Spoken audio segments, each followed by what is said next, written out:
Now, SATA SSDs might not be the most exciting thing right now because we've pretty much reached the limits of a SATA connection years ago, and then the much faster NVMe SSDs have become really affordable in the last few years, or at least if you look at capacities up to 2 terabytes.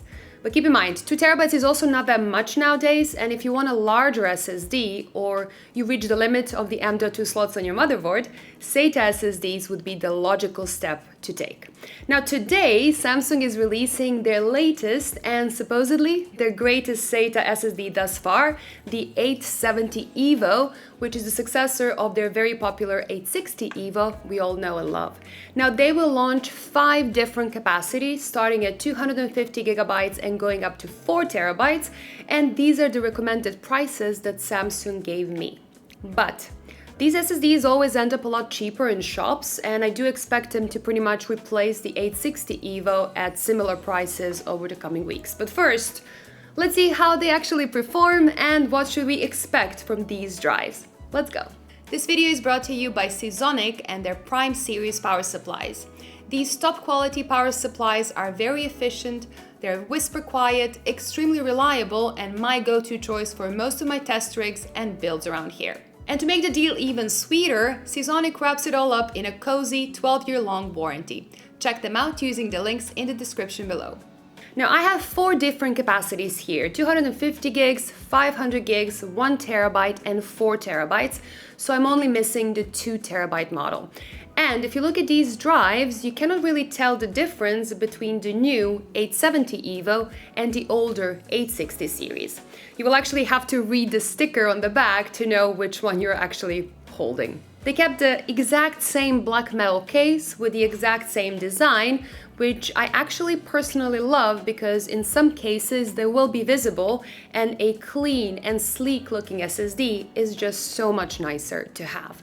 On the inside, the 870 EVO is basically the same as its predecessor, so it has 3-bit MLC memory, some DRAM cache with larger capacities having more cache, and it's using SLC caching to boost performance as long as you have a bit of free space on your drive. Now, I know that some of you were worried that EVO drives would move to 4-bit memory since they moved their 980 Pro from 2 to 3 bits, but thankfully Samsung did not take that step this time. Storing more bits of data in the same cell does save costs, but actually hurts both performance and durability, so it is considered a downgrade. Now, if we look at specification table, the only thing Samsung upgraded is the controller, and most of the other specs are still exactly the same. It has the same support for hardware encryption, the same 5-year warranty, and the same total bytes written warranty, which is the total amount of data that you can write to it before the warranty expires. Now, just like all other Samsung drives, this one uses the Magician software as well, and with this software you can easily update the firmware, you can check the health of your drive, or you can migrate your current installation to your new Samsung drive. And as far as SSD software suites go, I do think that this is one of the better and more polished ones. But let's move on to the most exciting part of the review, the performance of these drives. Now for my test rig, I use the Asus ROG Crosshair 8 Hero motherboard with a Ryzen 9 5950X CPU, NZXT all-in-one cooler, 32 gigs of 3600 MHz Corsair Dominator Platinum memory, 850 watt power supply from Seasonic, and an RTX 3080 graphics card. Now I use the latest version of the Windows 10 Pro. All data is fresh, which is actually really important because Windows updates do affect SSD performance. Now I'm mostly going to focus on the 1 terabyte model because I really want to see the difference between the new model and its predecessor, and unfortunately I only have the 860 EVO in that capacity. But keep in mind, the larger capacities usually perform better than the lower capacities, and even though I'll just focus on the 1 terabyte model, the rest will be also highlighted in the graphs so you can keep an eye on them too. So, looking at sequential performance, there is very little difference between the 860 EVO and the 870 EVO.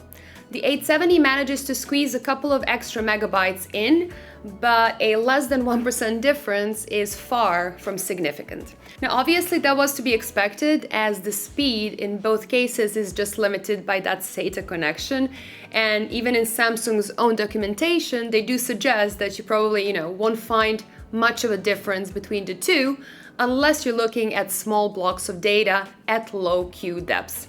However, even when looking at the ATTO disk benchmark with a queue depth of 1, the difference between the 860 and the 870 EVO is pretty much irrelevant. And even if we look at larger amounts of small blocks, 16 gigabytes of them, with a queue depth of 4, both SSDs are showing the exact same performance. But to get a better sense of the real-world performance, I used the PCMark 10 benchmark, which actually has a bunch of different tests that replicate actual use cases. And in my opinion, PCMark is just a more reliable and a more meaningful way to look at an SSD. Now, starting with PCMark 10 Quick, which is a very light test because most of what we do throughout the day is actually not that heavy on your SSD. So most everyday tasks are actually largely handled by the cache of the drive, not its main capacity. And how well a drive can use its cache is a large part of what this quick benchmark test actually does and shows. Now here we can see that the new EVO drives are actually performing a lot better than the old ones. Thanks to its new controller, the more recent and much cheaper 870 QVO was outperforming the old EVO model.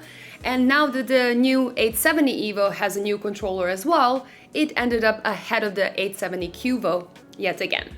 Now moving on to the full PCMark 10 suite, which is a much more intense test that is meant to replicate a drive that's being used consistently. In my opinion, this would be one of the most important benchmarks for a high-end drive and the best indication of how well a drive will do as an operating system drive, so a drive that you will install your Windows on. And here we can see the 870 EVO outperforming the older model by quite a margin, being well ahead of the budget SATA drives like the BX500 and actually challenging some of the affordable NVMe drives like the Corsair MP400 or the Sabrent Rocket Q. Now, as expected, the larger 4TB 870 EVO does pull ahead a bit more from the 1TB model due to its larger DRAM cache and a larger SLC caching pool. But what's really interesting here is that the smallest capacities perform really well as well. Now, usually they are harder to recommend due to a higher price per gigabyte ratio and a much lower performance, but both the 250 and the 500 gig version show pretty good numbers here as well. PCMark 10 also includes a really heavy consistency test that shows how an SSD will handle a really extreme scenario. So it stresses the SSD non-stop for hours and hours, and sometimes it takes multiple days to complete. So, this is not a test that you should worry about as a gamer or as a creative professional, but it should be relevant if you're doing some, heavy-duty server work. Now, I still do think that in such a competitive market as this one, it does help to know that an SSD will hold up well when really stressed, and this 870 EVO really does. Now, even the smaller capacities, which always perform a bit worse, seem to hold up nicely, while some other drives in the list were, clearly showing some signs of struggle. And the 4TB model here even challenges some of the fastest NVMe drives on the market, which I think is pretty impressive for a SATA drive. To be honest, I wasn't really sure what to expect from these drives. Now, of course, the limitations of the SATA port were always going to be an issue, but they still kind of managed to improve the performance in, some of those relevant benchmarks that actually matter the most at the end of the day. And considering that the 860 was already considered to be one of the fastest and most popular SATA drives, Samsung basically reinforced that position with this new 870 EVO. Now keep in mind, a slightly faster SSD in the best case scenario will only save you about a second or two of a game loading time or of your system boot, never enough to really notice the difference. Now, if you're moving from a mechanical drive, the difference will be huge, but if you're already used to at least a mid-range SSD from the last few years, a new SATA SSD won't be a really noticeable improvement. Still, starting today, the 870 EVO should be considered the go-to SATA SSD on the market if the price is right, because the MSRP provided by Samsung right now is just not competitive. I don't see a reason to spend $140 on a 1TB 870 when an 860 or even a mid-range NVMe drive like a Kingston A2000 or Western Digital Blue SN550 will cost you around $100. But like I said at the start, the MSRP is usually higher at the start than the price will be in the shops, and I do expect this drive to be competitive in terms of price as well over the next few weeks. Now that's it for today. I really hope you enjoyed this video and that it was at least a bit helpful. If you did, please give me a like and subscribe to Tech Testers to never miss an upload. Bye guys, see you in the next one.